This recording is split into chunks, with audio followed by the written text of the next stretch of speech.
நம்ம கீழ்ப்படுகிறது எப்படி, நம்ம கீழ்ப்படிதல் எப்படி இருக்குது நம்ம செக் பண்ணி இருக்கிறோமா? யோனா மாதிரி நம்ம கீழ்ப்படுகிறோமா? யோனா எப்படி கீழ்ப்படிந்தார் தெரியுமா? நம்ம ஊர்ல ஸ்டாப் லைன் ஒன்று இருக்கு இல்லையா? ஸ்டாப் லைன் இருக்குதா? சிக்னலுக்கு முன்னாடி ஒரு ஸ்டாப் லைன் இருக்கும். அந்த ஸ்டாப் லைன் இப்போ கேமரா வச்சுட்டாங்க, அதனால எல்லாம் ஸ்டாப் லைனுக்கு வேற முன்னாடி தான் நிற்கிறோம், வேற வழி இல்லாமல். ஆனால் கேமராலாம் வைக்கிறதுக்கு முன்னாடி இந்த ஸ்டாப் லைனை தாண்டி தான் போய் என்ன செய்ய வண்டிங்க.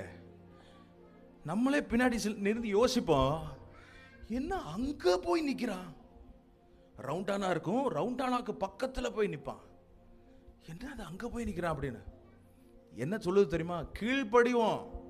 ஆனால் நீங்கள் சொன்ன மாதிரி என்ன செய்ய மாட்டோம், நாங்கள் ஸ்டாப் லைனுக்கு தாண்டி தான் போய் கீழ்ப்படிவோம். நாங்கள் போவோம், ஆனால் நினிவேக்கு போக மாட்டோம், தர்ஷீஸுக்கு தான் போவோம். கீழ்ப்படிவோம். 9:30க்கு ஆராதனை போட்டிருக்கீங்க, வருவோம். ஆனா 10 மணிக்கு தான் என்ன செய்வோம். புரியுதா புரியலையா? நம்ம கீழ்ப்படிதல் எப்படி இருக்கு நம்ம செக் பண்ணுவோம் முதல்ல. அதை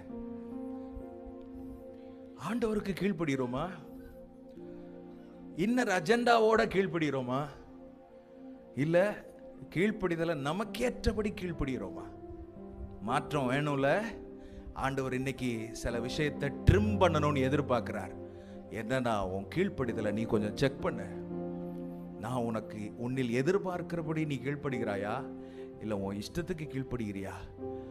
I know God is speaking to us very clearly in this. Amen.